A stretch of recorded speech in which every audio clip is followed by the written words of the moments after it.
What's something all grown men should know about women?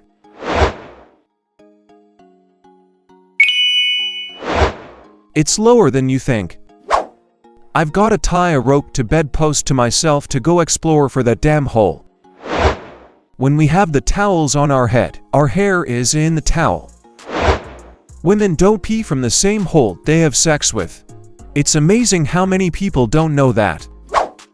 But seriously, the vagina hole might be tightish, but if pee came out of there it would be like a waterfall. Just gushing out. Way too big to be a pee hole, if even. My boyfriend once commented on how I pee out of my vagina. I just asked him what hole I pee out of and he said, I don't know what it's called. The labia. They pee from their ass. My parents told me girls pee from there when I was little. I believed it until high school, and I saw an anatomical chart and thought things didn't add up the way they should. Mind you, the internet wasn't available back then. When we were much younger, I told my little brother that when you fart, a little tongue comes out of your butt and makes the fart sound. In 10 years older than him, I caught him the next day standing with his naked butt facing the mirror trying to see the little tongue come out his ass. Our funniest bro moment ever. That women have hairy bum holes, too. Just to calm down the 15-year-olds who are surprised by this fact, women have most of the same hair you have. Hairy legs, hairy armpits, and hairy nether regions. It is only relatively recently in world history that women started shaving for aesthetic reasons. Your father and his father and generations of men in your family have successfully copulated with hairy women. A little less hair shouldn't freak you out. I am so proud of this thread. The location of the clitoris. That will be all. Edit. As is tradition, my top comment is about the clitoris. Damn it. I typed clitoris and the clitoris on Google Maps. No results. Is it some kind of hipster cough shop? It's a Pokemon. But also, it's not a magic instant orgasm button. Do not press it repeatedly like you're waiting for the light to change at a crosswalk. The hymen is not a freshness seal.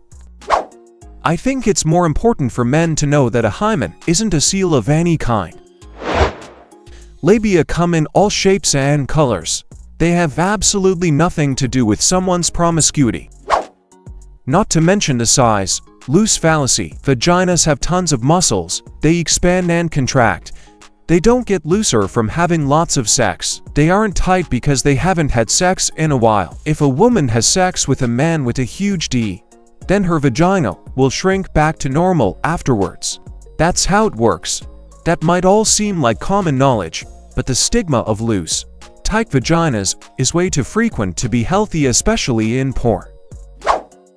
Not to mention that it is a muscular canal built to push another human being through it, and it typically snaps back to normal after a while. AD is not going to stretch it out or make it loose. I love this fallacy because of how ridiculous it is. A woman who sleeps around is thought to have a loose vagina, but a woman who has sex with her partner regularly doesn't. There is a built-in counter for unique visitors. Women are people. Garden variety jerk-offs, just like men.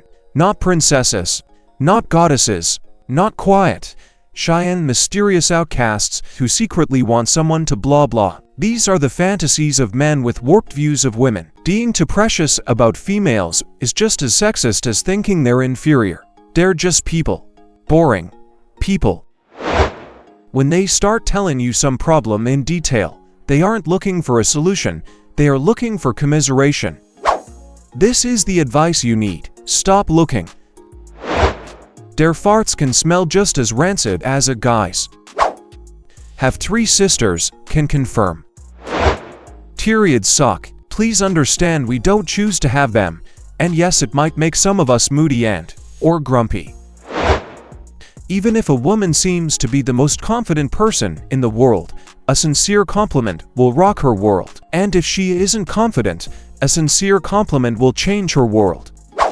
This is some real truth that transcends gender. Kudos. When it comes to sex, do not rely on porn for your sex education on women. They all don't like cum in the face. They all don't like being ass-ram, and they all don't want to bow to your sexual fetishes within the first 5 minutes of meeting you. Once you realize that they too have 50% of the stake in the relationship, the sex will be better for everyone. Don't blow your load in there unless you want babies, because that's how babies happen. It would be bad to have made it to adulthood and not know that. Not all women experience their menstrual cycle the same way. Just because it's called a pussy doesn't mean you lick it like a cat. Ask what she likes. A lot of women I know are shamed for having kinks. If you can make her comfortable, you could easily end up hitching a ride on the freak train. Figure out what makes her feel loved. Romance is relative to the person, not the gender. Figure out what makes you feel loved, and don't be afraid to communicate it. Periods can be achy. Don't be idiot about it, and get her what she needs if she needs them.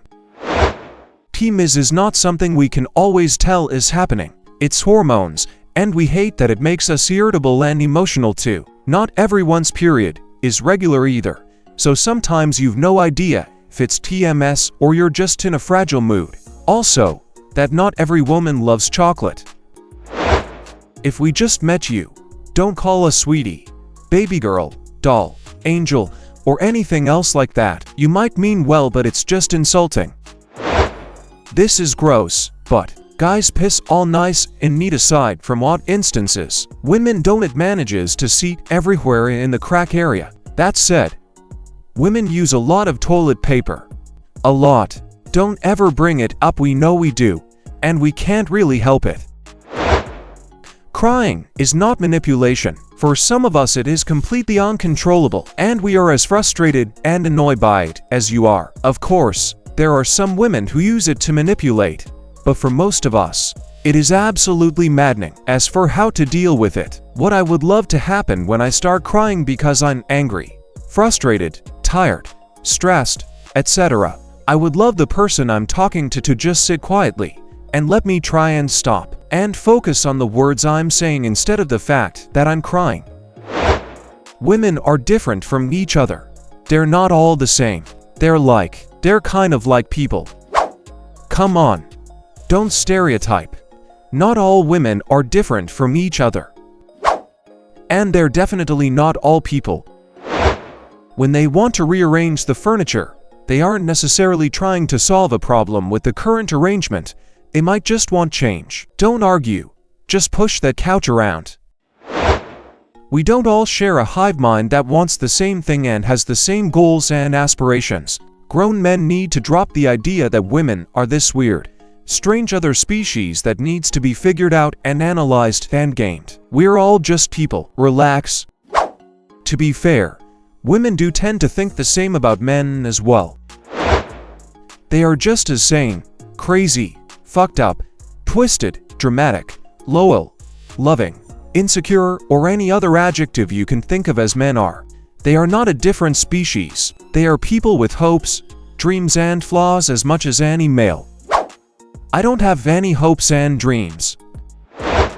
Don't be a D about stretch marks. You like big boobs?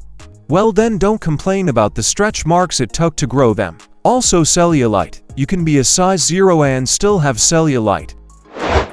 That women have sex drives too. That we masturbate and watch porn. That we get rejected. That getting laid isn't easy just because we are female.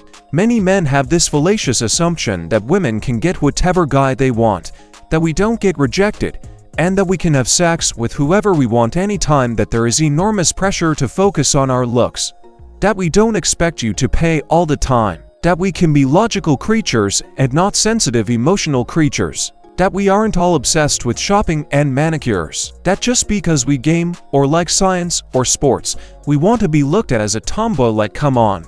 Women like objectively cool stuff and we don't want the credit being diminished by "oh, she's one of the guys."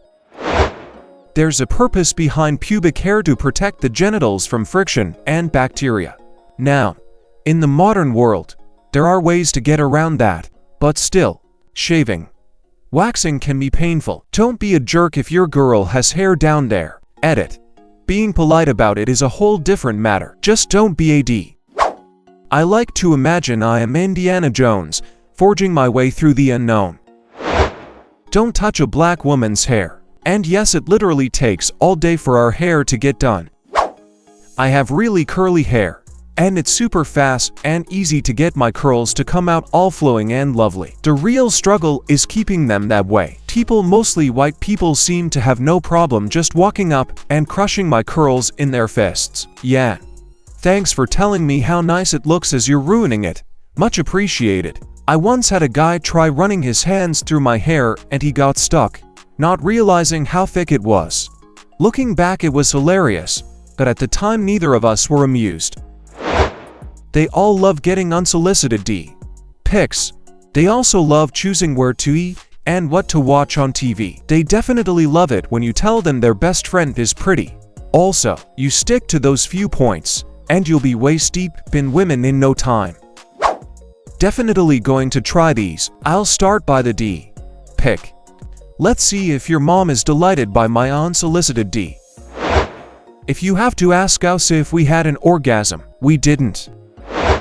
Women are also capable of having a high-paying job, weightlifting, paying for meals, being construction workers, liking sports, liking the color blue, teaching a son how to play baseball, and many, many more. Something that all grown men should know about women is that they are just as good as men in any aspect.